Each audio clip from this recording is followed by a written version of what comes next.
আমরা ইনসিডেন্ট মেসেজটা পাই 14টা 15 মিনিটে।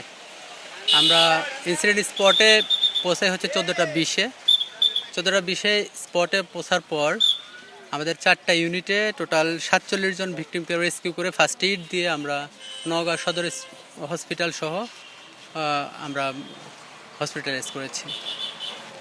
তো এরপরেও আমাদের রেস্কিউ কার্যক্রমের মাধ্যমে আমরা দেখছি যে ভিতরে কোনো লাইভ বা মৃত কোনো ভিকটিম নেই। এছাড়াও বেসিক্যালি যেহেতু একটা 3টা বগি গুরুতরভাবে লাইনচ্যুত হয়েছে, উপরে ছাদে যারা ছিল তারা উষ্টায় পড়ে গেছে। ছোটো অ্যাসিডে থাকা কিছু ভিকটিম ছিল সেগুলা, এবং পাবলিক এখানে দেখছেন আপনারা যে অনেক পাবলিকের সমাগম ঘটছে, এবং ট্রেনের ভিতরেও অনেক যাত্রী ছিল যারা ভালো ছিল, তারাও একে অপরকে সহযোগিতা করে এখানে মোটামুটি আমাদের হেল্প করছে আর কি। এছাড়াও আমরা ভিতরে এবং বাইরে চারিদিকে রেস্কিউ করে দেখেছি, আমরা সার্চ করে দেখেছি, সেখানে কোনো এখন আর ভিকটিম আপাতত নেই। আমরা প্রাথমিকভাবে কোনো কারণ এখানে ফাইন্ড আউট করতে পারি নাই, তবে তদন্ত সাপেক্ষে এটার